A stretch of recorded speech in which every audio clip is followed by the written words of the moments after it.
Hello there, whoever you are, wherever you are, whenever you are. We're back, the pod of many things, and it's me, your favourite friendly furbolg, Adderson, back again to talk about something quite interesting. And as usual, I'm joined by Leon, our half-orc artificer, the man in the booth, editing. How you doing, Leon? How's your week been? I am doing good, my bad mama jamma. How's my week been? My week has been, it's been alright. It's actually been very productive. Second week back after a couple of weeks off. And getting loads of work done. On some training this week, leadership training, because, you know, I'm leadership potential. But yeah, doing pretty good. How about you? It's been difficult with the whole pandemic and trying to sort out a year group and a school in this new job, but I'm all right. I had a bit of the thing is, Adderson, you know, when you were doing your teacher training, you should not have skipped the class on how to teach during a pandemic. Yeah, it's almost like I didn't skip it; it skipped me because nobody's trained for this ever. So yeah, I had a bit of a meltdown today, but I'm all right. I'm here. I'm chilling out. I'm unwinding. We're gonna have a good chat, and so let's talk about something that is actually quite close to this podcast's heart. Because whoa! Before we get a bit, I assume that you're going to go into the main topic, but before you do, can I bring up something else? Yeah, sure. Yeah, all right. It's going to be controversial. Oh god. All right. Is this about the book? It is about the book. It's about Candlekeep Mysteries. Okay, so let's give them the context, Leon. All right. There's a couple of things that I want to say about Candlekeep Mysteries. Some good, some bad. Okay, what is Candlekeep Mysteries first? Yeah. So first and foremost, Candlekeep Mysteries is the next book being released by Wizards of the Coast. Okay, and on paper it sounds like an absolutely fantastic book. It's 17 different adventures ranging from levels 1 to 16, all one-shot style, all written by different authors. And they're all based around this fortress Candlekeep set in the in Faerun,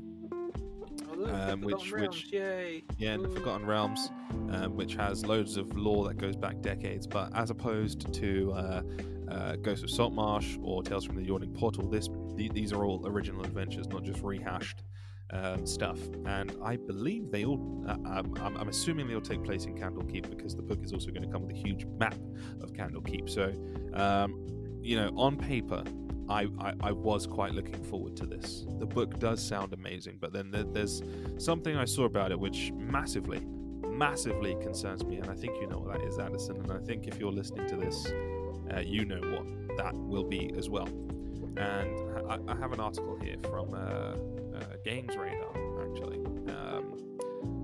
Now, one of the things that they have decided to include in this book, and I feel silly. I don't think I've ever said this out loud. I think I've only ever talked about this in text messages on Facebook and things like this.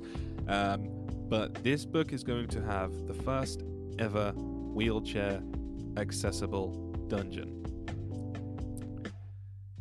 A wheelchair accessible dungeon. Now, it sounds ridiculous. It sounds absolutely ridiculous saying it out loud. Now, let's get a couple things straight, okay?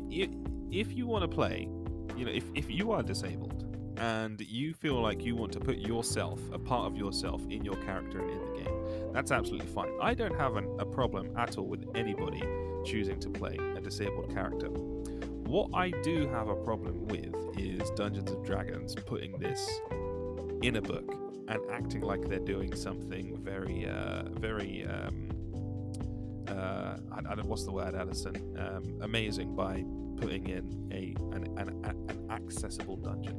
And the reason I don't like this is because by putting this dungeon in the game, by virtue of it being there, you're implying that the rest of the game is not accessible. Okay? And what you have to realize is that Dungeons and Dragons is fantasy, and it involves a lot of magic. So if there's a person in your party that's in a wheelchair, 9 times out of 10 there are going to be ways to include a player like that without having to throw in some special rules or make something specifically for them. There's plenty of spells. There's so many things that you could do to accommodate a player who wants to use a wheelchair. So many things that you could do as both a DM and as a player. Okay, but by virtue of this new wheelchair accessible dungeon in there, it really does make a mockery of those kind of people, in my opinion. This is just my opinion, okay? Because this dungeon being wheelchair accessible implies that, you know, they can't climb up that mountain and go take on that dragon. And it shouldn't be like that. It shouldn't be like that. This is a world of magic and fantasy.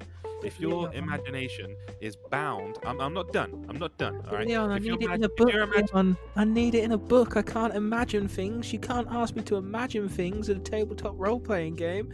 I need it in a book. I need it so somebody to tell me. Like, absolutely ridiculous. And I'm not disabled. I don't know many people that do use a wheelchair. But this just irks me. This just irks me because you're saying the rest of the game is not accessible. So if you're in a wheelchair, this is the only book that you're allowed to use. Not just this book, but this one adventure out of 17 in the book. The rest of it is completely inaccessible to yourself as a person and as a player. It's absolute bullshit. I do think it's something that I'm much more on the stance of like that what I was kind of taking the piss out of, like the fact that people need a book to tell them that like people in wheelchairs can access their game. Like they needed a book for that. They couldn't just do it. They couldn't create a cool combat wheelchair. Oh wait, somebody did. That has things for like there's literally rules in the combat wheelchair, but probably because too many people were like, this is ridiculous. Dude, you can literally tear holes in the fabric of reality. Don't talk to me about fucking ridiculous. Right? That's the thing that got me, is the fact that they needed a book. Yeah. I did have a very good chat about this with a good friend of mine, who has a couple of people quite close to him that actually do use wheelchairs. And the very first thing that he said, because he discussed it with one of the people that was close to him, was it depends how it's done, which I think is fair. Yeah. I will hold my final opinion until I've seen how it's done. But just from the messaging that I've seen so far, it does come off as inclusivity for the sake of inclusivity, virtue signaling, yeah, which doesn't really sit right with me. But yeah, I'll go in with an open mind and see how it's done. I'm not really that bothered by it. Like, this might be the first book since Yawning Portal that I actually skip on, because I just don't. It's not the wheelchair thing. Like, I've got the combat wheelchair downloaded. I would gladly let a player use it. It just doesn't interest me. I'm bored of Faerun. I'm bored of same old. I'm starting to need like other things in my life. We were talking about it in the New Year's resolution episode. Like I'm starting to need other things, like more. So like I really like Blades in the Dark. Sorry. Yeah. Because of the fact that it's something new. Like there's new mechanics, and I think one of the things that the wheelchair thing has also done for me, which really irked me. You sent me it, and I went through it, and I was just getting so mad. Is that people have started adding mechanics for other things in the name of inclusivity, and like seeing people. So I sent you this list that actually one of the authors of this Candlekeep Mysteries put together, and basically what it was a list of rules so that you could put your disabilities in the game, and you had things on this list like albinism, ADHD, autism, anxiety, and they. Yeah, it irked me. You speak more about this, please, because I'm just going to get angry and annoyed. So, the thing that got me is the fact that the mechanics, and they did say it was generalised, so I will give them that it was very generalised. But, like, it was almost like baby's first experience of these things. And by putting those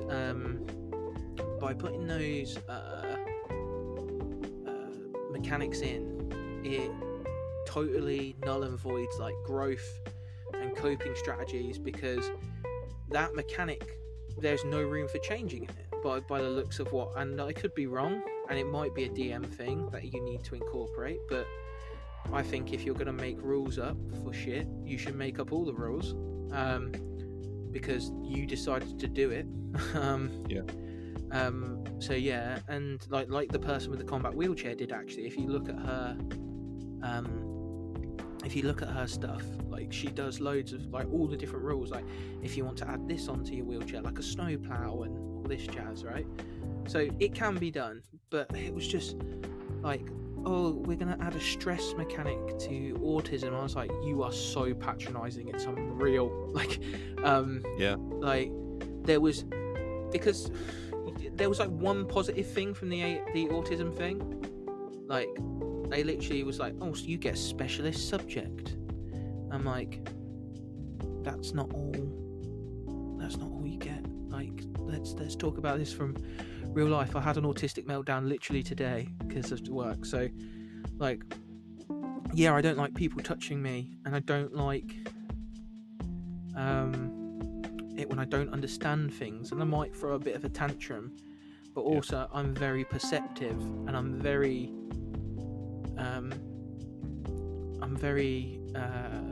factual and truthful, and like I learn. So it's just like focusing on the negative aspects. Yeah, exactly. I felt as if, like, it was like, this is what people with autism do. Here's all the bad things, and like the ADHD one as well. Like, ADHD doesn't just present itself as hyperactivity, as someone who's not only autistic and spent a lot of time with ADHD people, but also the fact that, you know, like, I worked in SEN for a long time. It got to a point where I was just very sad. Like, towards the end, I was just like, wow, like. Yeah, it just really dwelled on all of the negative stuff, and just yeah, I agree. I mean, again, it just seemed insulting to me, and this is a person who's kind of removed from this issue. So I can only imagine how you felt reading through that. It's like, okay, fair enough, you want to put aspects of your own self into the game, but why would you want to put aspects of yourself into a game to a point where it's detrimental to what your character does? Yeah. I mean, it's fantasy, it's magic. We're here to play out our power fantasies, you know? Yeah, and I get it. People want to be attached and put themselves in, especially some people with their disabilities want to see their disabilities in a light that is positive. But like these mechanics were very like negative, and like the stress mechanic for the autism one was like, actually, like, it was only like 5 stress points, and you got stress points for ridiculous things, and it's like, that's not how. I know you want to make it unilateral and like metric and everything like that, but like, telling you, like, you can start on 0 stress and go straight to 5, like in real life, like, but some people don't just have 5, they have 10, 15, and when they blow up it's bigger, and stuff like that, because they've learned and worked and pulled their ass out trying to like just be better, and it just got to me. I was sad. I wasn't even angry. I was sad that that's kind of what somebody, if they were to make me, let's say they were literally, right, Adderson, this is you. Your background is, we're gonna say, urchin. You're a furball fighter, a monk. Sorry, let's put me as a monk because I did martial arts and stuff. But you've got this autism trait, and it's pretty detrimental. You're gonna probably keep messing up because of this.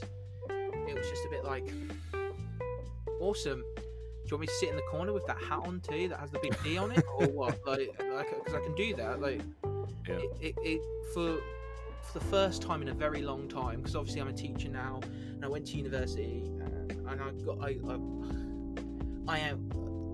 don't want to sound like I'm clever, but the first time in a long time, I felt like I was back in the classroom, like, with the dumb kids. Like, you guys sit here and you eat glue, and that's what you do. Like, and I was just like, oh man, this is sad. Like, with everything that's going on, and like the stress of what's going on in my life and work, and the whole situation in the country, it just made me feel really sad. Like, and I'm sorry that I've gone on a downer now. Like, but yeah. It's all right. I'll bring you back up.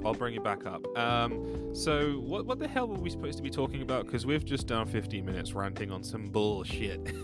So what's the topic of the let's episode, do it. Addison? Right, I'm gonna do the anime slap of the cheeks, like, Yeah. right, and He's awake. I'm awake. I'm good. So we are talking about today gaming during a pandemic. We're talking about putting the V in TTRPG and virtual tabletops, how people have adapted during the pandemic, the sudden upsurge in D&D partaking during quarantine, because a lot of people have commented of how the hobby has grown thanks to these quarantine times because of how D&D works and is. So yeah, we're going to talk about that. So Leon, how have you been gaming during the pandemic? Because we made this podcast during the last quarantine. That's literally the reason we made this. We had Troy, and we made these because we were like, damn, we are bored. Yeah, so we started this podcast in lockdown 1. We're now in lockdown 3.0, which people are already talking about lockdown 4 and annual lockdowns during the winter. Anyway, let's not get too political. So should I start by saying what my RPG life was like before the pandemic started? Yeah, sure. Let's do that. Yeah. So we're going to talk about what our RPG lives were like before everything kicked off, and how we've had to adapt and change. All right. So before the pandemic, I was playing D&D in a couple of different ways. So the first way was playing at the local library, where they ran a D&D club, which had, I don't know, 20 to 30 regular people, I would say, maybe a little bit more, a little bit less, something like that. You could probably give me a more specific number, but yeah, so there was this club locally. They ran games every Sunday mornings, and I think it was a Tuesday or a Wednesday evening during the week, so there was, two different opportunities to play with people locally, which was fantastic. And it was great because you could run a short game, a one shot, you could do a long campaign, and there was plenty of different people there, and there was loads of different types of systems. So there was a little bit of everything for everyone, and that was kind of fun. Met you there, obviously, met you through that, and Troy and a bunch of other great people. So that was one of the ways that I was playing before the pandemic. The second way was just literally at my own house. I've had a D&D group running at my house for a long while, actually. For a couple of years, I've been running D&D games at my own house. My wife plays. I've got all these shelves filled with D&D books and dice and gadgets and gizmos and all that stuff. Yeah. So yeah. What's that? I'm still really jealous of your boat. Yeah, I've got a 1-inch grid boat, which is fantastic. Paddy made that for me for Ghost of Saltmarsh campaign, which we were going to play before the fuckers moved up to near fucking Newcastle. so quite a trek, but they let me keep the boat, so that's nice of them. Yeah, and D&D is great because D&D in person is great because some of the best friends that I have right now, yourself included, I've all met through D&D. You got Paddy and Jenny, who are the people that moved up to fucking Newcastle. You got Jack, a bunch of other guys, Dave, who's been on the podcast as well. Excellent people. But yeah, since then, I guess pretty much everything has moved online. Yeah. Which I will just say now, I do believe playing D&D in person is 200 to 300% better than playing. I don't think online. anyone's arguing with you about that. I think the problem is at the minute, especially at the minute, but obviously normally it's really hard for everybody to coordinate to get in the same place, isn't it? That's one of the reasons why I really liked the club, was because it was something everybody could plan around. Same time, same bat time, same bat channel sort of thing. That's it. And everybody could plan around it, and it was on neutral ground, so lots of people, most of us had to travel around the same distance sort of thing. So it was good. So yeah, I don't think anybody's arguing with you about the fact that actually in-person play is like 100 times better. Yeah. Well, I wasn't suggesting there was an argument. Just pointing out that it's significantly better, not just better. But yeah. So before the pandemic, I was running a couple of games. I was running Baldur's Gate: Descent into Avernus, which we were like 75% of the way through. That sucks. We were getting up to there's some really fantastic battles in there towards the last 25%, and I was super hyped to run some of those. Just some crazy good, awesome, epic, hellish battles. So I'm not sure if that group will ever get back together. It seems too far now. Everybody's forgotten what's happened. I've forgotten what's happened. So that's probably never going to kick back up again. What else? My wife Jo started a Curse of Strahd game at our house, which you were invited to with your little fucking dickhead Polly. She ran that for one session before thinking, you know what, I don't like DMing. So can you do this for me instead, please, Leon? And I'm like, okay. Oh, for fuck's sake. So we had 2 sessions of Curse of Strahd, and then that just that was ended pretty quickly by the pandemic. And so since then we've been playing online, primarily on Roll20. How about yourself, Adderson? So I devoted 2 days of my week to D&D. On a Wednesday afternoon after school, me and a couple of other staff members would run the D&D club for the school. It was part of the extracurricular provision at our school. It was like the most popular non-sport club. Like it was pretty big. People loved it. Like adults loved coming to see it because they watch kids like proper get to know each other, like become friends. It was really awkward though because you're trying to tell adults about this, and they're like, "Yeah, I don't get it." And you know what adults are like when you tell them you play D&D, they're like, "Oh, what's that like?" And you're like, "It's like this," and they go, "Yeah, cool, no." Like, so that was kind of cool. Doing that, and some of the friends I even made through that, like the other teachers who I didn't know, some of them I didn't know played D&D before. Yeah. And then when I made the club, they're like, "Dude, let me play." I was like, "What?" Like, and they were like, "Yeah." So that was cool. And then obviously the Sundays I was part of Dungeons, Dragons and Other Things, the club at the library where I met you. Got involved in the politics of that. I think we need to do another episode about that sort of thing. And we might be able to do that soon because I think I've sourced us a guest for that. But in terms of within that, that's how I played. And then obviously I played for those couple of sessions at your house for Strahd with my wife, where we played Gale Force Winds in Summer, the Tabaxi, Inquisitive Rogue, and Bullingdon Honk de Frank, the Rock Gnome Artificer. And little prick is what he is. He actually came. I tried to show you it, but he came up on my memories. That was a year ago today that I made him. Fuck yeah! Now a year ago. A year ago, because I remember you inviting me around the Christmas holidays to do it. Yeah. So So then after we ended it before lockdown started, didn't we? Because everybody was a bit hysterical at the time. We didn't end it because of the lockdown. We ended it because of COVID specifically before the lockdown started, which was fair enough. People got a bit, and the library kind of like shut down on us. So after that, Callum Sanderson, friend of mine from the club, reminded me that we had this Discord server that we'd set up ages ago for the club to try and make like a shared RP world, so we could do like our own like little version of Adventurers League for the club, so people could take their characters to different DM tables. It never happened because like many things, like people drop off as soon as things get hard. But we repurposed that and we made the Loom Discord server, which is now what I play on Sundays.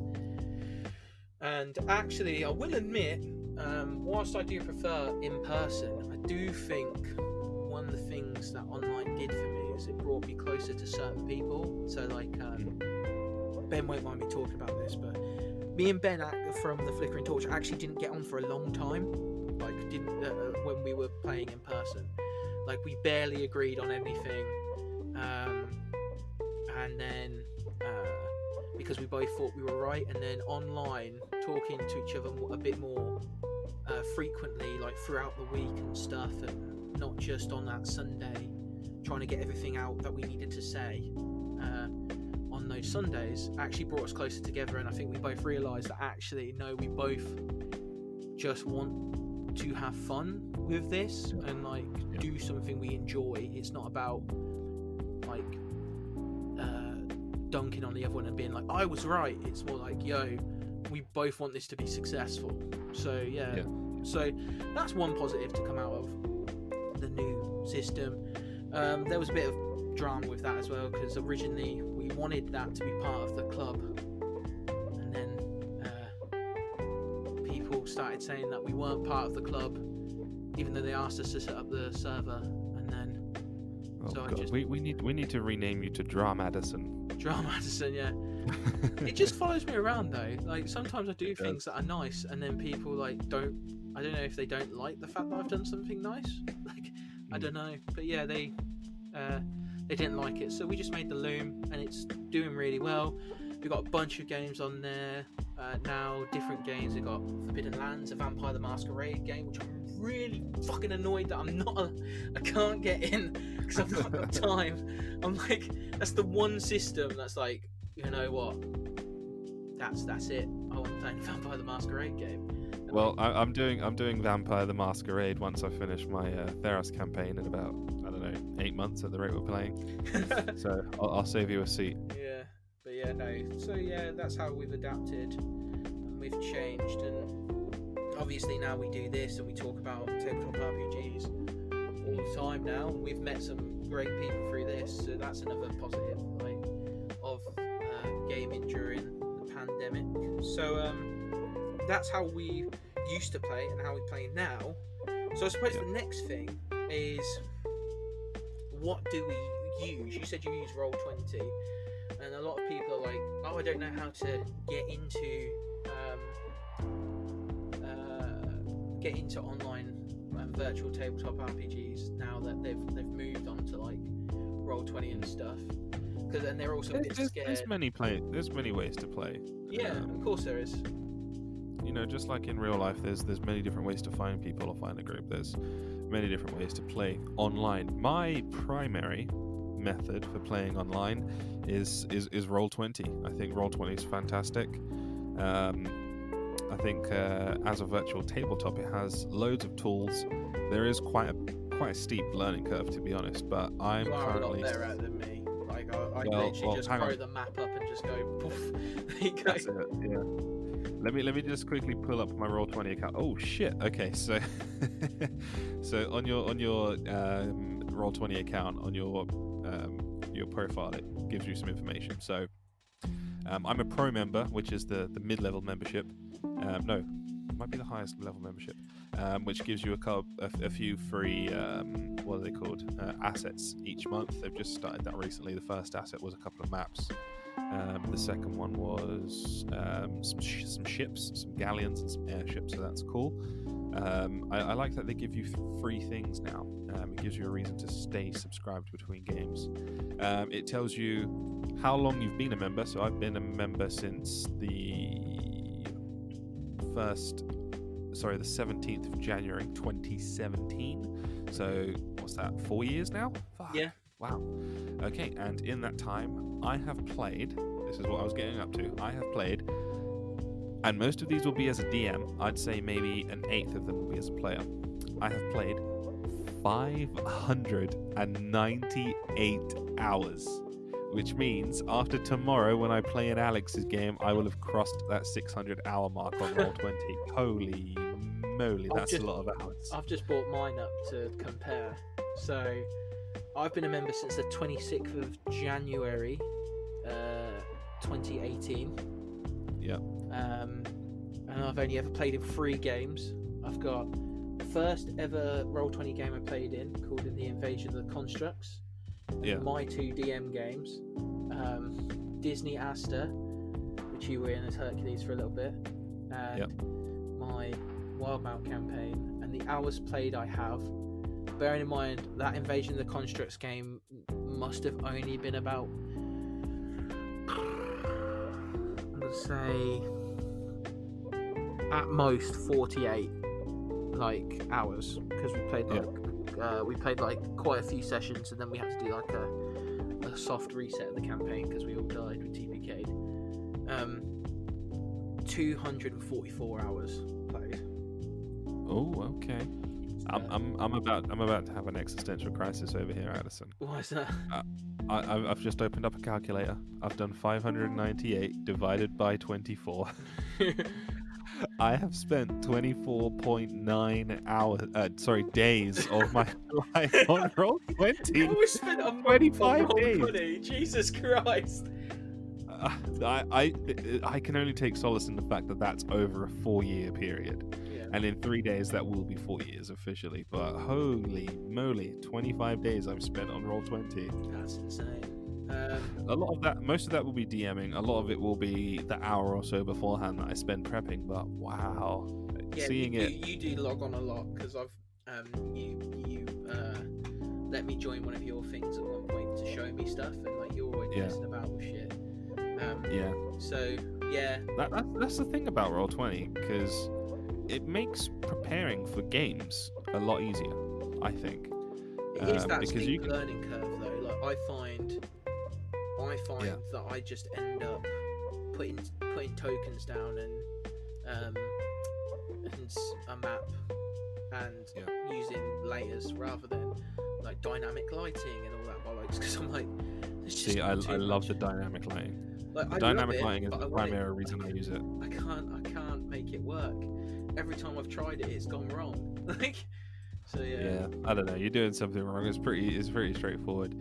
But the dynamic lighting is the primary reason I use it, because if you're playing at a table and you're in a dark dungeon, it just gets so annoying having to track who has dark vision and who doesn't, and who has advantage and disadvantage, and who can see what and who can't, and all that nonsense. But if you're playing on Roll20, you just type in the distance they can see in feet, and that's just automatically limited. You don't need to keep asking who can see what. It's great.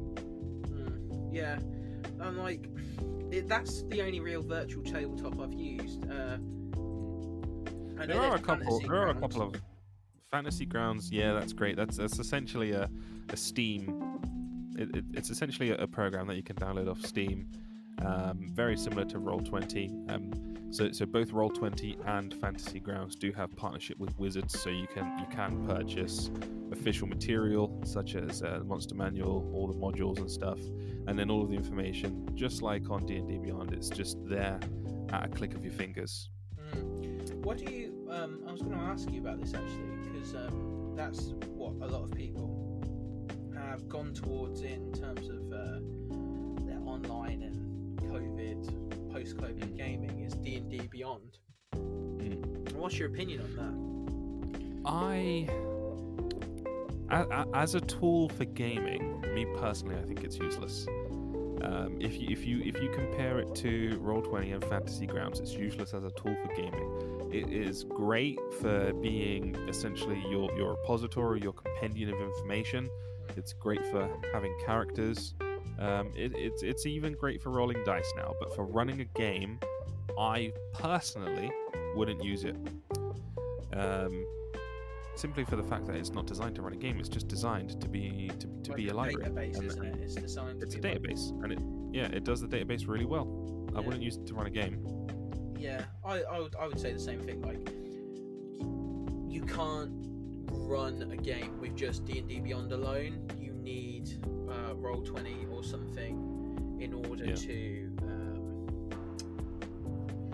to actually facilitate the virtual tabletop.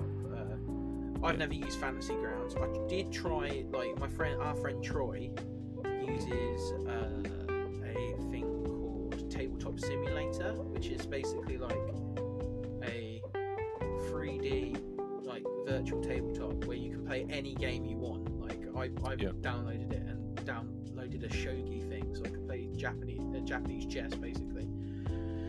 And he used that for tabletop RPGs, and it was fucking awesome. Like, he spent hours making maps on that, but that's quite intense. Whereas, like, I feel as though Roll20 is like the least intense of the three, like, because it's hosted on a URL and it's not on your computer, and it's just a lot less intense on your system, so you're not like crashing or lagging all the time. It's like, this is well, you say that, but during the beginning of the pandemic, when everybody was like, shit, we better play all of our games online now, it got so laggy to the point I couldn't even run any games because my players just couldn't get in. I couldn't get in, things wouldn't load. But you know, the past couple of months, they seem to have invested a little bit more money into their service. They must have made serious bank from like how much people have had to like spend to like re-digitize their collections and shit. Like, you know. Absolutely, yeah, because they sell the modules for full retail price, which is batshit insane. Admittedly, I was looking at this. Tabletop RPGs and I think comic books, unless you're with a subscription service like comics or whatever it was called, the Amazon one, comics with an X. Yeah, comics with an X. They're the only books I think that retail at normal price, as digital copies, which, like you said, blows my mind. Like, I'm like, how comes every other digital book is like a £5 when it should be like £10, whereas you guys are like selling me 40 quid's worth of book, and I've not even got something physical to go with it, you know? That's it. It just doesn't make sense to me. Well, it does. I mean, the reason they can get away with charging 50 quid for the 40 quid for the Dungeon Master's Guide is because people are willing to pay 40 quid for a virtual copy of the Dungeon Master's Guide. That's it, simply. Yeah. Captive audience. Yeah. I'm very selective with what I buy on Roll20. Roll20 sells a whole bunch of stuff. They don't just sell 5e, they sell a whole bunch of different systems. Yeah. They sell assets, they sell maps, they sell all of that stuff. I've never purchased a map. I've never purchased any assets. The only thing that I have purchased from them is the specific module that I want to use. If there is something that I do want to use on Roll20, a map, for example, I just go on Google, type in fantasy forest map, and then just upload that to Roll20 and add in the grid lines. Yeah. I just can't fathom paying another 40 quid for a Dungeon Master's Guide that I already own. Is right next to my desk. I can just pull it up, find the information instantly. But some people are just crazy.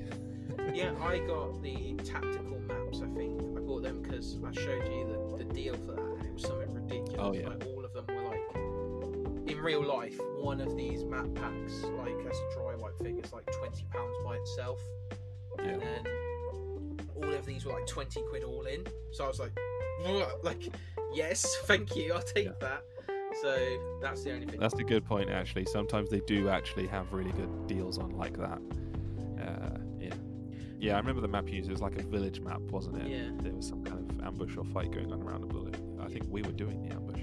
Yeah. But yeah, that was a good map. They do have some good things like that. So those are the resources that we're familiar with and what we like to use. There's another one I want to give a special shout out to as well. It's not for actually playing, but it is a huge resource that I use to plan out my online games, and that's DM's Guild. Yeah, DM's Guild is a fucking belter, and Drive Through RPG. So what DM's Guild is, and Drive Through RPG and other websites like it, what they are is these are online stores where anybody can sign up and upload their own materials, essentially their own adventures, their own maps, their own subclasses, their own monster manual versions, and sell them to other players online. Absolutely fantastic resource, and I use this quite a lot. You know, every now and then, as a DM, you're going to get writer's block, and you know, if I'm stuck for inspiration, I'll go onto DM's Guild and have a quick search for something that I think I could fit into my game. And you know, some of the stuff on there is just such good quality as well. You know, it's had quite a significant amount of time put into it. It's got some fantastic artwork, and I'm more than happy to throw the creators of these things a few quid here and there to help me run my games. So yeah, special shout out to Drive-Thru-RPG and DM's Guild. Yeah, and like so what a lot of people might say is like, well, that's cool that we've got the virtual tabletop and the resources and the database, but what do we use to communicate? Because of the fact that one of the things we need to do in these games is communicate and get through. So I'll start this one off. So my primary thing I used to communicate is Discord. Yeah. I like I said, I use the Loom Discord server. I might even throw a link to it in the description of this podcast in case other people are looking for it and they want help getting their games up and running online. But I use Discord. But you don't use the Loom that much, Leon, in terms of like your running of games. What do you use then? Because I've always been curious as to what you do. For chat, let's go back a bit. So I'll work from where I started, and I'll get to where what I'm using now. So originally, when I started doing online D&D, and this was back when I started, it was when I moved to Northampton. I didn't know of the existence of the club. I had no friends nearby, so my only recourse to play D&D was to find strangers online and play online. That's how I met Jack and Dave and some other people. Shout out to Vince, God rest his soul. So originally, I think we just started using the voice chat on Roll20, which was absolute dog shite, and I believe to this day it still is. Because not only does it have to send and receive the data of the actual game, but you know, it's also trying to send and receive the data of your mic and your camera if you're using cameras. But to this day, it's just not very good. There's always connection problems. Somebody's camera is always dropping out. Somebody's microphone is always dropping out. Sometimes together, sometimes separately. It's just really frustrating using the Roll20 because then you have to refresh and it takes 3 minutes for the game to load, and it's just such an annoyance. So if you are listening to this and you are thinking of using Roll20, don't use Roll20 for the voice chat. Use something else. So yeah, after we discovered that didn't work, I think we moved over to Facebook Messenger voice calls, which is okay. It's very so-so. Sometimes it works for a group chat really well, sometimes it doesn't work at all. So we tried that. Something else that I've tried is WhatsApp as like a video chat. So what I've done before is I've like had my phone on a stand next to my laptop and chatted to people through that, which is very impractical. And I think with Roll20 you can only have like 4 or 5 people in a video chat at once, so that wasn't very practical. Ultimately, we settled on using Discord. Yeah. So that huge story just to tell you that what I'm using is exactly what you're using. Oh, fair enough. We start. Admittedly, I will say that we started on Skype when Skype was still a thing. Is it still a thing? I don't understand. I think it's getting phased out by Microsoft Teams, isn't it? But we remember we originally started the podcast on Skype back in the day. I don't think we started the podcast on Skype, did we? Yeah, we did. Oh, did we? Shit. We did. It was the first thing we used for the podcast before we realized that there are so many things out there that are dedicated to making a podcast. Yeah, we were just like, we had no idea what we were doing, admittedly. So, yeah. But Discord is great.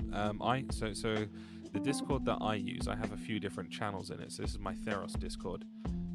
So I'll have a general one for the chat, which is just for people to use in character chat, is what general's for. Then I'll have a separate channel for loot, so players can keep track of their loot. I have a channel for Me6, which is what I use for audio. Another benefit of playing online is that if you have an idea of what's coming up, you can just like queue up a playlist of YouTube songs using a Discord bot. I use Me6. I have a channel for notes, so people can put in notes and remember what happened in previous sessions. So yeah, it's a really good organizational tool on Discord. And now that I know this works perfectly, I probably wouldn't use anything else for the chat. Yeah. So in our Discord in the Loom, we have multiple games running that have their own categories. and then they The have... Loom is just so big now. There's just so much going on in there. Yeah, well, I am gonna ask if it needs a clean out soon, because there are some games that have been dead in there for a long time. Yeah. Which I think is important, because that is the thing. Like, if you are in a Discord channel that does loads of a Discord server that does a lot of games, it takes a lot of management. So be nice to the people who manage it, because I know that people are going to be like, but you manage the Discord server, so of course you want people to be nice to you. But like, the same with like clubs and stuff. When you get on like the staff, quote unquote, or the mod team or the like committee, it becomes like a second job trying to make everybody happy and trying to make sure it works properly. Because Discord's not always perfect. Sometimes when it's under a lot of stress, it doesn't work, and then people come to you with the thing. But it is a lot easier to organize, and like we came up with quite a good system to organize it by putting those categories in, and then people putting their putting what they want in the channels, and then each game has its own role, which so the people who are running the game can tag those people as a group. If there's any like things that they need to know just for that group, so they don't have to tag everybody or tag them all one by one. So it is really useful, really helpful. But the only problem is that there's no real like facilities to do a virtual tabletop on there. Like, I think Discord could be really good if they You can get... What were you gonna say? You can get like bots and stuff for dice rolling and things That's like that. helpful, yeah. Yeah, I have seen one guy use Discord to actually run the... Well, you can do play by post on Discord, where people type in what they want to do and the DM types in what happens and stuff like that. It's very slow. Some people like that kind of game. It's not for me, but a lot of people enjoy that, so fair play to them. Yeah, it involved a lot of copy and pasting of maps, and then the DM having to move the token, copy and paste the map again, and so on and so forth. So you can actually run a game through Discord if you're into play by post or something like that. I guess so. Yeah. I can see there's people playing a game right now in the Dark Sun. Yeah, they're playing Sean's Dark Sun game, which again I'm a bit sad I couldn't be a part of, but forever DM. Yeah. But yeah, Discord's really good as a communication tool. Like, I am going to clean ours out, so if you ever want to run a game in there, Leon, you can. I've just gone through and marked everything as red because it's been such a long time since I've been in there. Yeah, it does.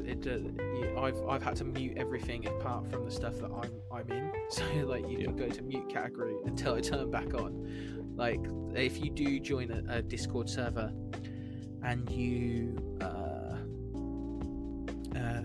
have lots of channels in there, I do advise muting everything that you're not in, because you will just get ba-dum, ba-dum, ba-dum, ba-dum all the time. But yeah. Question about the Loom whilst we're here. Are you allowed to like listen in on games? Yeah. So I could just pop into somebody's game chat, or would I need to like ask in advance? We have an open door policy. We do say that like it's polite to ask. Or maybe warn them, because obviously there's the doo-doo noise that comes out, and who's that? Who's joined? Who's left? Who's joined? Yeah, so it might, and if you join in at like a pivotal moment or something, and you just hear boom boom and break all the tension, it's a bit. So it's more out of respect that you might ask. But anybody's allowed. Ben listened to me kill Matt's character on Sunday, so. Oh, okay. Well, that's a story for another time. Yeah. So that was interesting. So yeah, I think I quite like the way that we've also got the Loom set out. And I don't know if you've got stuff like this in your Discord server, but we've got like a social bit as well, where we have like loads of different like categories for different social things. So we've got like video game speak, so people can talk about video games that they're playing. Yeah. The most popular one is shit posting, obviously. And then we've got show off your skills, where people can put in, like, we put in our video, I put in our podcasting thing in there. and people have like put photos of their art projects and other electronics and stuff they're working on. We've had people show us how they're brewing, was it banana gin or something? They're brewing alcohol using bananas. So yeah, like, see, I think how do I want to say this? I think that the fact that the club was forced to go online has actually expanded the scope in ways that wouldn't have been possible if you were still playing in person. Yeah, definitely. I think that we can talk to each other a bit more because of the fact that we have this online resource where we're kind of constantly connected. Yeah, well, 24/7 as opposed to Sundays and Wednesdays. Yeah, and I was going to ask you about that. Do you think that that the communication aspect is better in like online now because of the fact that we've got that? Because I don't know about you, but when I was at the club, obviously I couldn't go to Wednesdays because that's when I ran the school club, and obviously I'm working. I was just a bit like, no, not for me, thank you. I'm good with Sunday.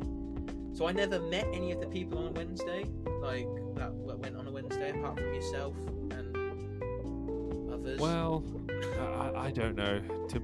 Well, yeah, there is far more communication because prior to the Discord, it was just it was moderated Facebook posts. So if I wanted to start a conversation in the Facebook group, it would have to be approved by a fucking moderator, and if they didn't like it, it wouldn't get approved.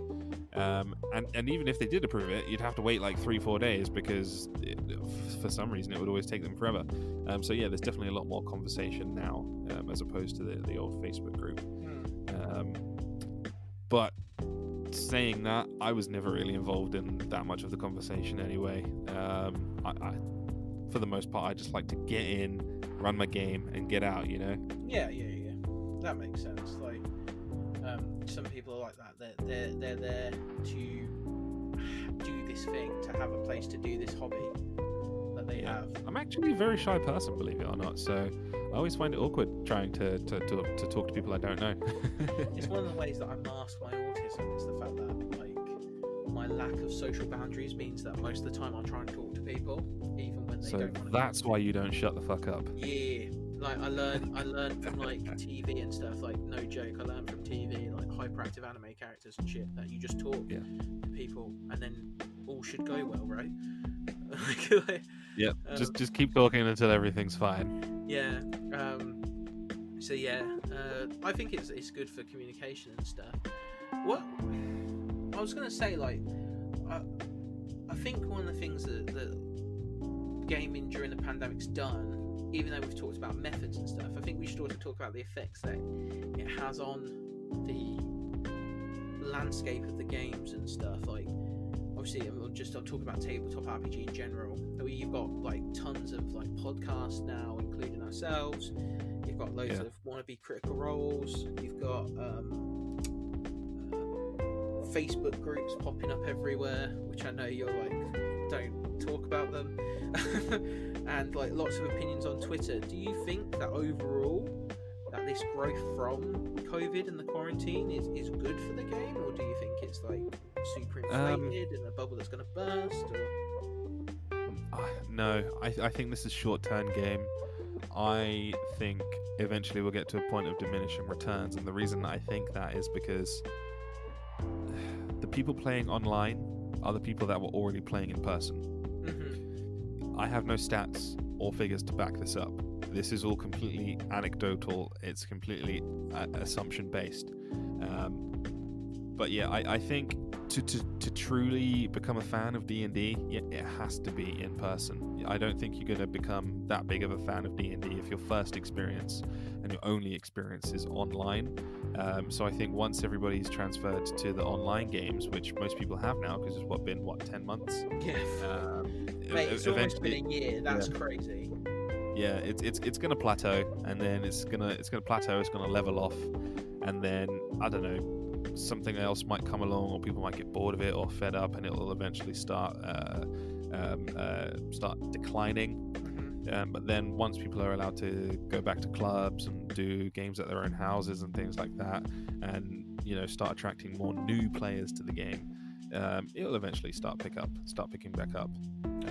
Yeah. But I can only see this having a very detrimental long-term effect to the game. It's like think of all your kids that you ran games for in school. Think of how many kids you attracted to the game just by playing it in person. I mean, do you think you would have got that if it was online? Anyway, what was I saying? What's the last thing you heard me say? Think about all the kids that you. Yeah. Do you think you could have attracted all of those kids to this game if it was online as opposed to in person? No, it was for them. It was very much about the companionship of being around the table. They were kids who I don't want to sound mean, but like they found it difficult to socialise with their peers because they weren't like them. Yeah. It was the clickety clacking of math rocks, the minis, the maps. Like it was all the paraphernalia that you would have on the table with you that made it magical to them. See, that's what made it magical to me when I first started playing.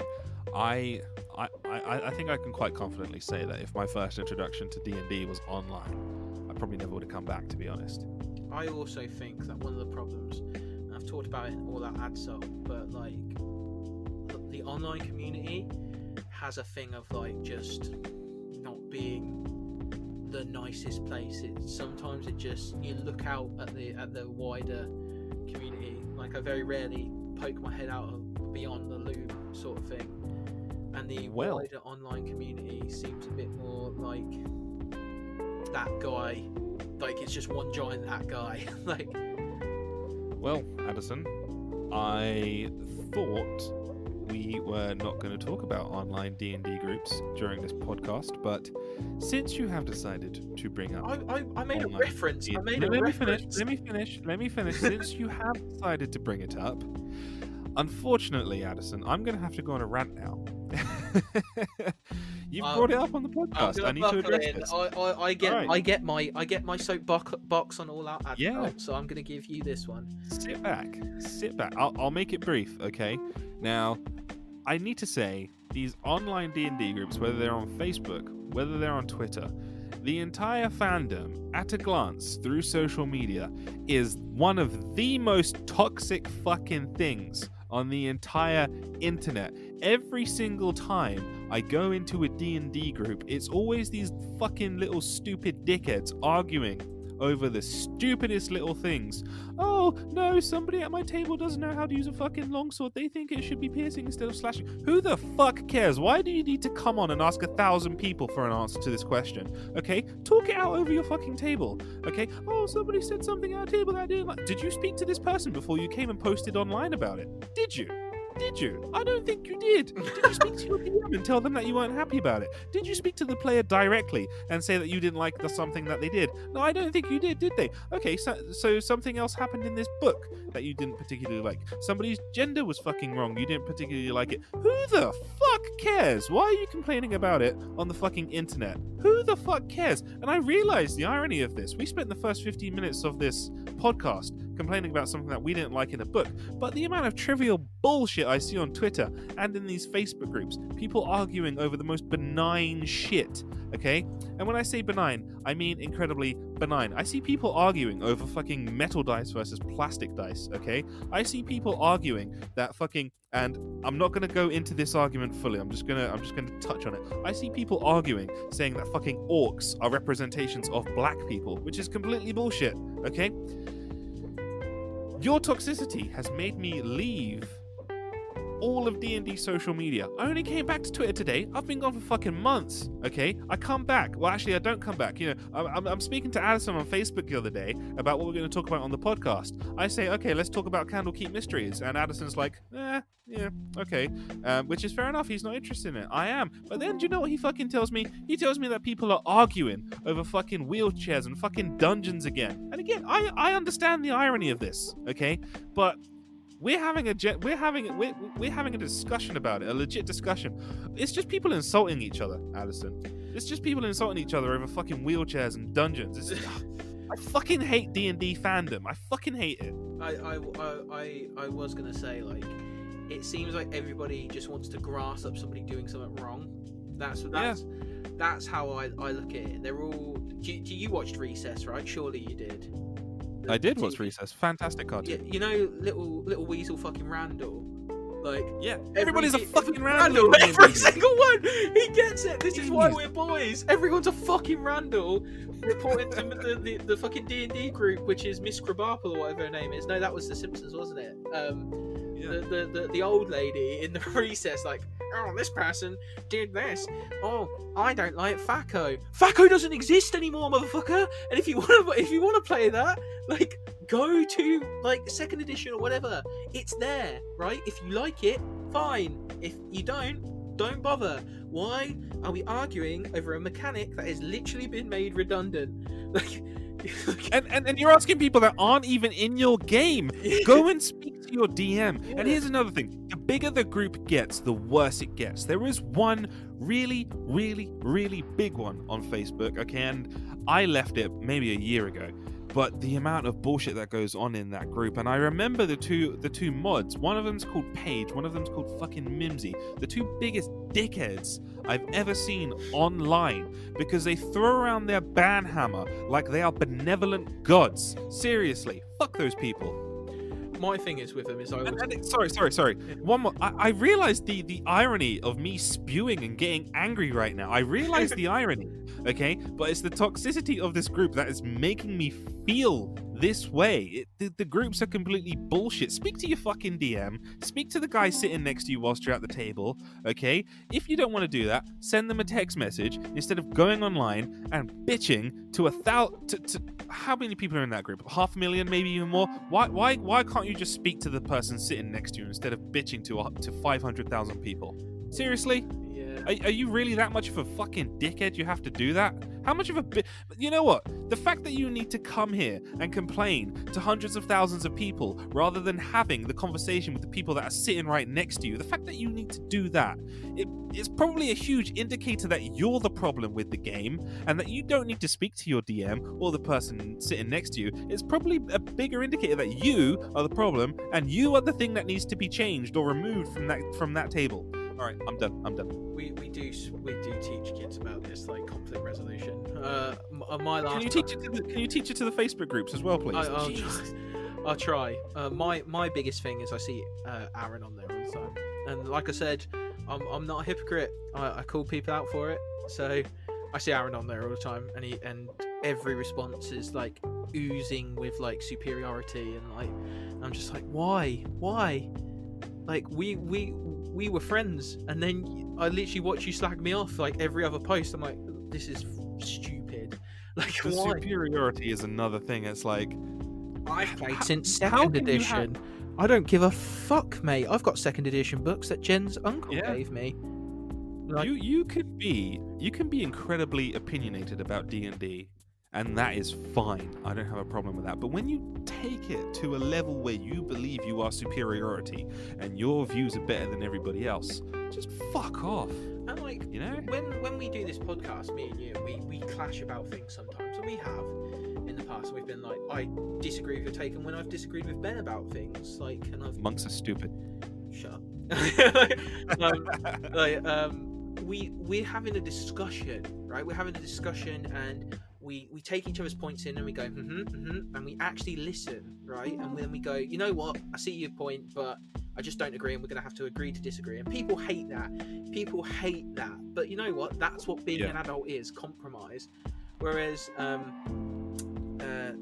I feel like on these groups, and it's the main problem that they'll just ban you if you have a view that's different to the hive mind. They'll just ban you. They'll ban you, or they're all there like la la la la la with their fingers in their ears, like, I can't hear you. Like, why? So I do feel sorry sometimes, and I do want to talk to our friend Jordan about like D&D, coming into D&D as someone new. Because he's starting a YouTube channel about that called the Uninformed RPG. Looking forward to speaking to Jordan. I would love to get his opinion on this, because like with lockdown having this massive boom in popularity for D&D, and people looking for D&D and then going into these groups to look for D&D groups and stuff like that, I'd be very interested to see like how many people have been turned away, because we're saying we kind of agree that there's exponential like short-term growth, right? We both agree on that. Just so I don't put words in your mouth. Yeah. Like, if we knew how many people got turned off by those communities and those forum posts and stuff, can you imagine what the growth would be like? Like, it may have the potential to be like 20, 30 times more than it is, but then they go into like what's one I can think of, that D&D Uncensored group, like, and then they're like, nope, fuck this is a bunch of old men and like incels. I'm sorry. The irony. I'm calling the you irony out. of that group is beautiful, because they join the Uncensored group because they don't like the main group, but then they just become exactly what they hate. Yeah. So, It's just such glorious irony. It's hilarious. yeah. So I'm picturing all of these new players. You know that episode of The Simpsons, which is a popular meme at the moment, where Grandpa Simpson walks into a place, takes his hats off, sees that something crazy going on in that room, puts his hat back on, and walks straight back out the door. He goes to the strip club, doesn't he? And Bart's working the check-in desk. I imagine it's something exactly like that. Yeah, the way he literally just walks around and then walks straight back out. Yeah. That's what I'm imagining these Facebook groups and the Twitter discussions to be exactly like. I kind of imagine, you watched Community, didn't you? Oh yeah. You know when Troy and Abed come in with the pizza and the party's on fire? Oh yeah. That's what I imagine. Like, them just stood with the pizza in the middle, like, what? So yeah, I do think that it's really important, especially at this point in time, with this quarantine and the pandemic and lockdowns and everything. You need to safeguard yourself against toxicity, because this is why I wanted to bring this up and reference it, but we went on a bit of a tangent because we've got axes to grind. Yeah.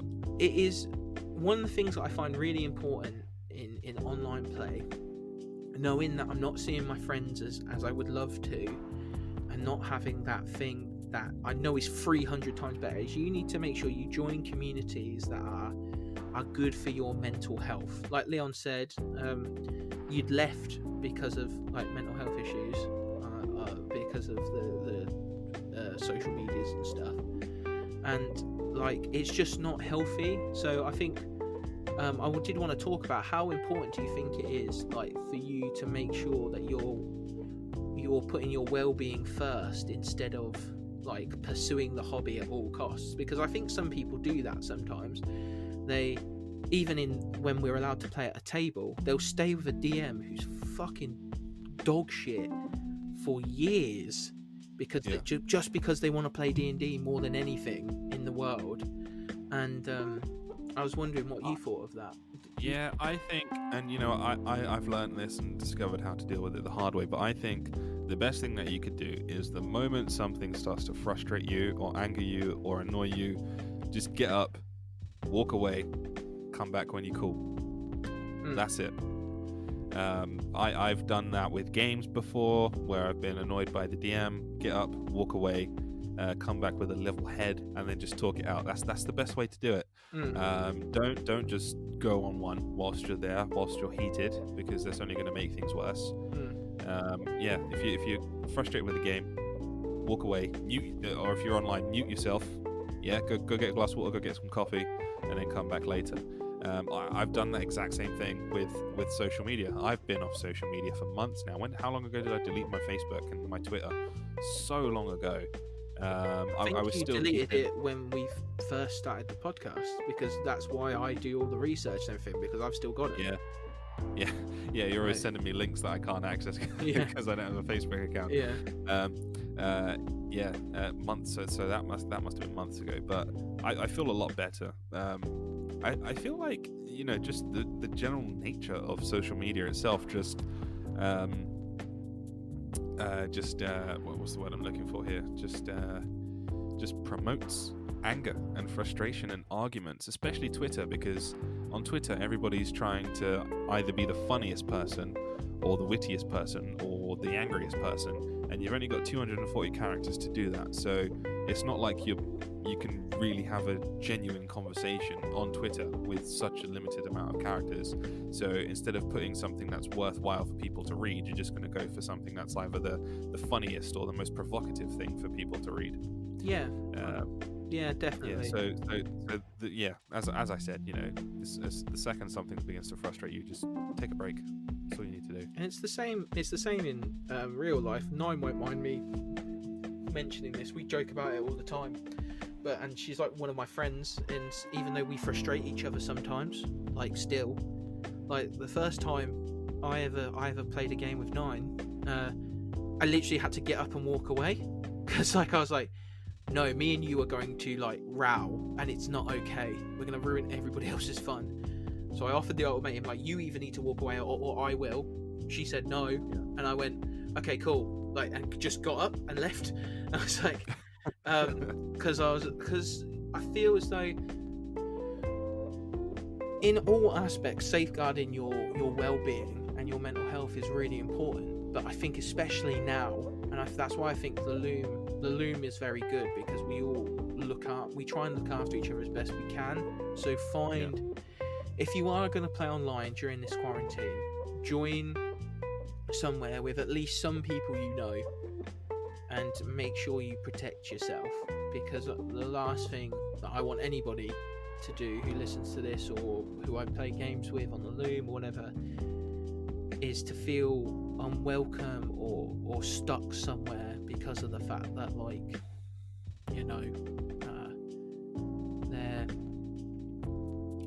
how can I put it, like, this is the only way they can get what they want. This is the only way they can get a D&D game. Like, you as a person, and especially at this moment in time when a lot of people like me and you both have said that, I think we said it last podcast in the New Year's resolution, that things have been tough, like we need to protect ourselves more than we need to roll the shiny math rocks, so make sure that you do that. I think that's really important whilst playing in this quarantine. Avoid that guy, don't judge every D&D group by the most vocal. And I know everybody's going to be like, well, the vocal minority, but the vocal minority raided Capitol Hill last week. Like, and on that point, let's take it to the deck of many questions. Yeah, so the deck of many questions is now. Yeah, let's just keep politics out of this as much as we can. We are. I was going to say, that was where I was literally going to end it. So I was going to think on that. I can tell you're so autistic because you can never tell when I'm making a joke. I know. Jeez. Yes, it's difficult for me. I'm sorry. But yeah, don't apologize, because I'm just making a joke as well. Anyway, we have a whole bunch of questions. I haven't rolled because we have 75 questions now, but I have typed in Google.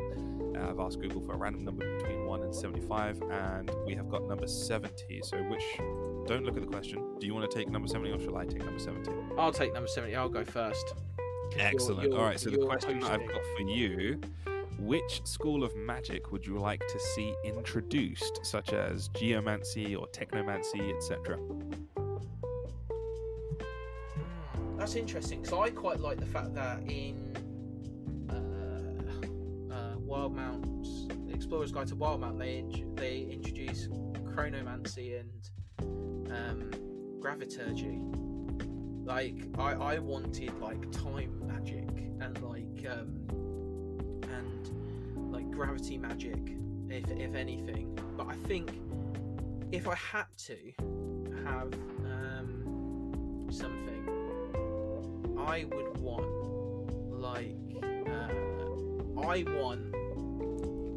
onomancy back from the Unearthed Arcana. Names. The naming of things and true names, and the ability to power things if you know their true name, because of the fact that, like, it's already a massive part of D&D lore that, like, things names give you power over them, like devils, and I think there are some celestials that have the same issue. See, that would have been a fantastic subclass to use in a campaign like Descent into Avernus. Yeah. So I think, because it's all devils. Yeah, onomancy is my one, because I also like the ability, like the idea of like So in Onomancy, they made the thing of like when you speak the true name of things, everybody else hears the name that they know. Yeah. Like so, you would say broom, but you've said something completely different, and somebody else will go, oh well, you just said broom, and then all the brooms in the room started like doing the Fantasia thing. Like, so I thought that was really cool. I was quite sad when that didn't come out in Tasha's. That's one of my biggest regrets of Tasha's I didn't say. I was like, I believe Chris Perkins, he said in one of his promotional videos that they didn't include it because they got a lot of bad feedback from it. I don't think it was that bad. I think it was overpowered. I think it was really overpowered. But I also think it took a while to ramp up. And one of the things I have noticed about a lot of the classes in Tasha's, in retrospect now, is that the power curve is very steep. Like it happens quickly on all of them. Like there's no like some of the player's handbook ones, it like plateaus for a bit and then goes up again. But in all the ones in Tasha's, it's like an exponential curve upwards. Yeah. So that's Onomancy. Magic of names. All right, let's see what I'm gonna get. So let's click. Oh, 72.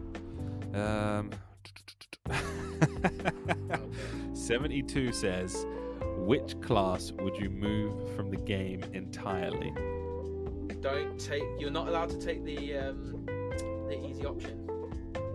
Boom. What's the easy option? Well, you're going to say PHB Ranger, surely. I'm not entirely sure. Hang on, let me pull up a list of classes because if you say monk, we're gonna fight. This is it. We're done. If you say monk, Ben's already called me out on my monk shit in his D&D tag. See, I would take out the rogue purely, not the rogue. Sorry, I would take out the ranger because I still firmly believe the ranger should be a rogue subclass. I still firmly believe that. I would say fighter, but since I see your point. Either one. It could fall under either one, to be honest. But if I'm not allowed to take that one, I think the only other one that doesn't really have that much of a purpose is Barbarian. Barbarian could easily be a fighter subclass. That's that. No, that I get that. Like the idea of rage. It has always. So Barbarian has always like intrigued me because it's obviously like, it's got so many unique mechanics. And yet it doesn't do much. I mean, ultimately, all you're going to do is hit with axe. You're not really going to do anything else. Yeah, but it has the D12 hit dice. It's the only one with that. It's got it's got rage. It's got all these abilities to give it advantage. It's got and it doesn't do any.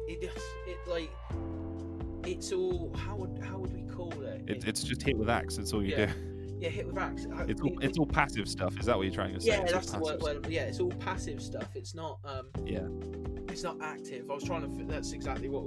Like I was trying to think about it in terms of classroom stuff. Like you have passive strategies that you do to help with the learning, and there are maybe one or two in there where you actually do have to do something like ancestral guardian. You have to activate your guardians. I think. What's it called in the new one? Is it Path of the Beast? Yeah.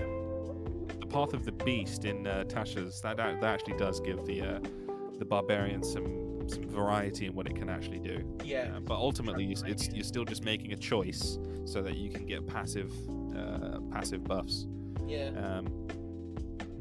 It's fantastic for new players. I think it was one of maybe the third or fourth class that I played.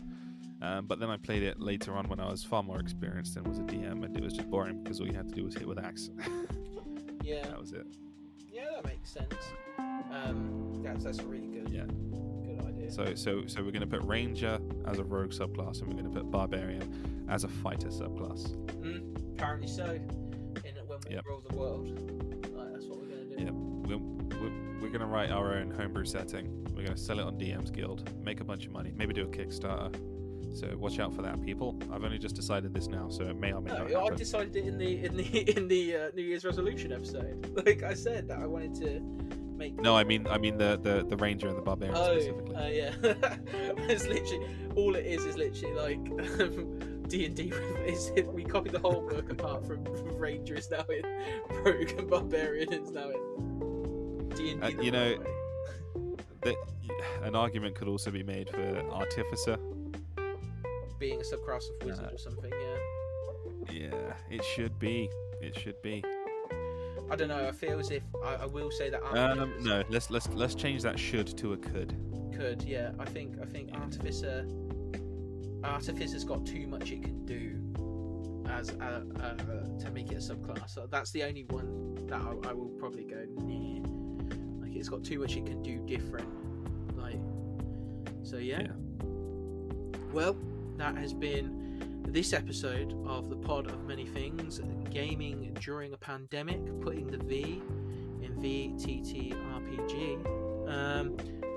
Yeah, it's been good actually. I quite like this one. It's a lot more chilled out and chatty. Well, you say chilled out. I've been on 2 rants in this episode. That's true. Probably more than I have in the past few episodes. Yeah, do you know what the funny thing is with your rants? You know when Hades in the Hercules Disney film goes on one, you see the fire on him like getting he turns red. Yeah, that's pretty much how I imagine you when you went on your rants. I'm like, okay, Leon's doing his Hades thing. Give him a minute. He'll burn out in a minute. Shall we do a weekly segment where I just go on a rant about something D&D related? You're now taking my content idea. Sorry, it's yours. You've got that first. Yeah, I'm calm on the podcast, but on All Out Adult, I get to go hard. I get to go hard in and tell people about themselves, which is kind of fun, and I did set a bit of a like goal on my last video, and it actually got close to it. I'm gonna check it again. Like the subtweeting one, I said that if I got a certain like goal, I'd explain the story. Oh shit! All right, hang on. Before we end this podcast, let me just go have a look at how many likes that video is sitting on. Oh god! I love the fact that you're just like, Adderson, you're like, I had a rant, and then Adderson goes, yeah, I'm gonna explain that story, and he's like, shit. How many likes did you need? I think it was 10 or 15. Oh, okay. Well, you're currently on 4. Oh, I thought it was on 5. So obviously, someone's taken it away. No. Maybe, I don't know. Maybe Aaron's. There's no dislikes. It's still 100% up. So nobody's. They've just taken it away. They haven't disliked it.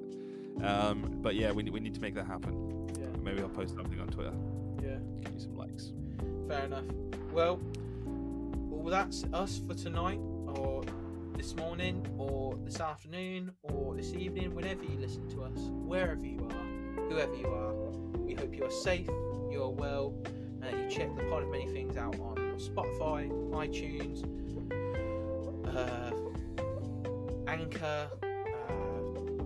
It's everywhere. Apple Podcast, Google Podcast, all that jazz. And if you follow us on YouTube, subscribe, like, and check out our other content. Leon's putting out episodes of what's happening in Ferros. We've recently done Ginny D's D&D tag, and I'm putting out All Out Adult every week on a Saturday. So yeah, we hope to see you again soon. You got anything to say, Leon, before we go? I mean, I usually do, like right at the end of the video, not right at the end of the episode. So I haven't actually thought what can I shout out before I click stop recording. Do you think you could get Ginny D on the podcast?